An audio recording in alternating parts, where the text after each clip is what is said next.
Olá, graça e paz da parte de Deus, nosso Pai, e da parte de nosso Senhor Jesus Cristo.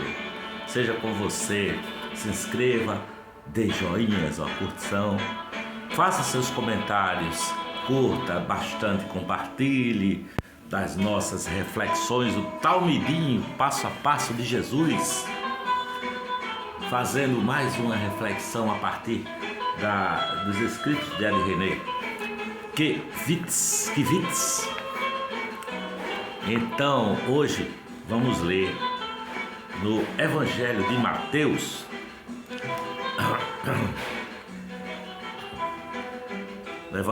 Mateus, capítulo 21, dos versículos 18 a 27.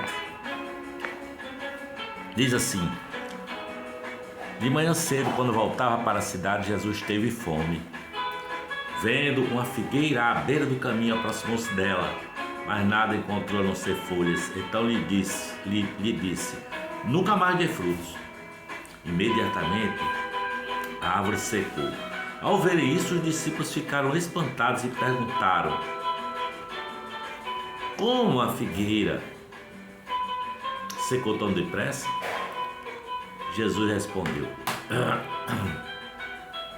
eu lhes asseguro que se vocês tiverem fé e não duvidarem, poderão fazer não somente o que foi feito à figueira, mas também dizer a este monte: levanta-te e atira-te no mar, e assim será feito. E tudo o que pedirem em oração, se crerem, vocês receberão.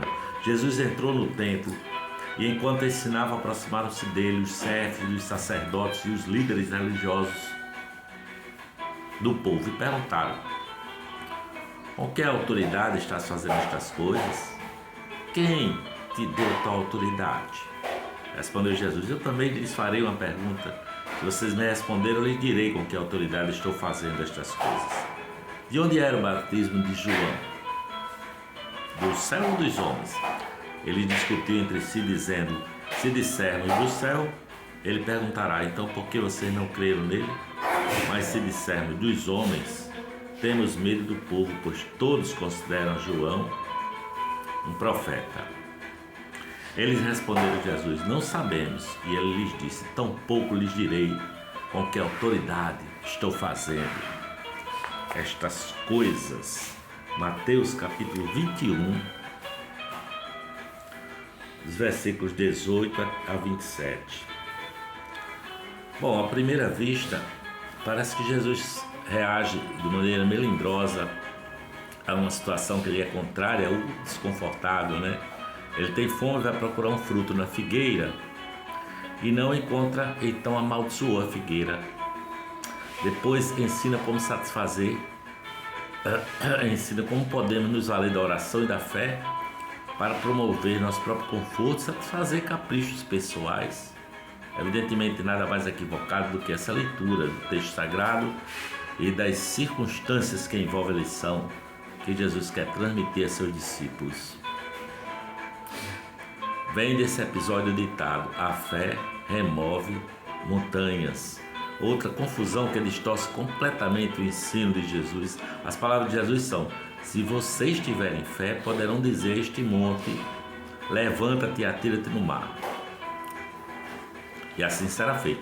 Jesus não está falando de qualquer monte, mas do Monte Sião e, consequentemente, contra Jerusalém. Jesus está ressaltando o que disseram os profetas Jeremias e Joel: Sião é como uma figueira estéril. O monte que abriga o templo é agora covil de ladrões e bandidos, e por isso sofrerá juízo.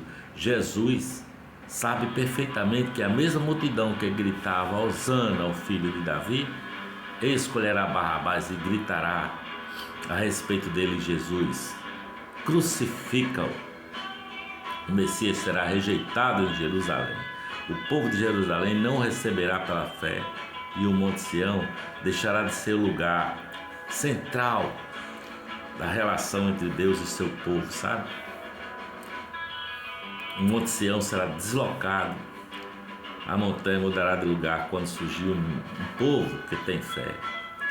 Jesus, portanto, não está ensinando que a fé é um recurso para que seus discípulos superem obstáculos, não. vença os desafios ou realize todos os seus desejos, não. Tudo que pedir na oração, se crerem, receberão. Não é de forma alguma um cheque em branco que Jesus oferece a seus talmidim. O apóstolo Paulo resume o ensino de Jesus dizendo que os que são da fé, estes é que são filhos de Abraão.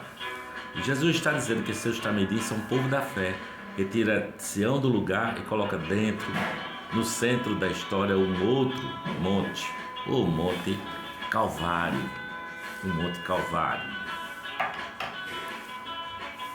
Dizem que alguém perguntou a um judeu: por que vocês sempre respondem uma pergunta com outra? E o judeu respondeu: e por que não? Jesus era judeu, também gostava de responder perguntas com outras perguntas. Essa conversa real que Jesus travou com os chefes dos sacerdotes e líderes religiosos é um exemplo típico. Ele devolve o questionamento a seus questionadores, criando a ocasião para um debate lúcido e inteligente.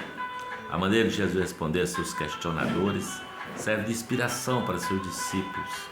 É comum as pessoas questionarem nossa fé com perguntas delicadas sobre questões fundamentais.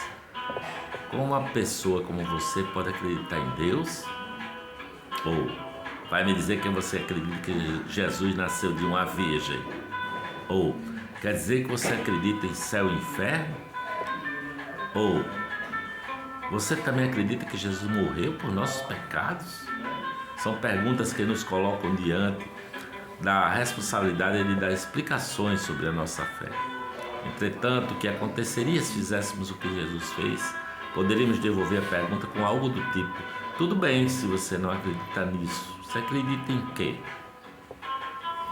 É fácil questionar a fé alheia, bem mais complicado é explicar a própria fé, né? Aquele que diz não crer em algo não está dizendo grande coisa, a menos que afirme no que crê. Aí talvez se estabeleça um diálogo que aponte caminhos para além das perguntas, em busca de algumas respostas, ainda que não definitivas. Respostas podem servir como ponto de partida e oportunidade para o diálogo, mas às vezes a melhor resposta é mesmo a pergunta, pois tem muita gente mais interessada em debater do que em dialogar, e o debate, como diletantismo, não leva a lugar nenhum. Para desmascarar um debatedor inconsistente, basta devolver a ele suas perguntas. Caso ele tenha sugestões de resposta, a conversa começa. Fora isso, é jogar, como diz Jesus em outra passagem, pérolas aos porcos, né? Jogar pérolas aos porcos. Hoje, ao som de uma banda instrumental antiga, na minha infância, o papai tinha, seu João Davi, que já partiu para a eternidade, tinha inclusive esse disco aí que está tocando, a banda chama The Pops.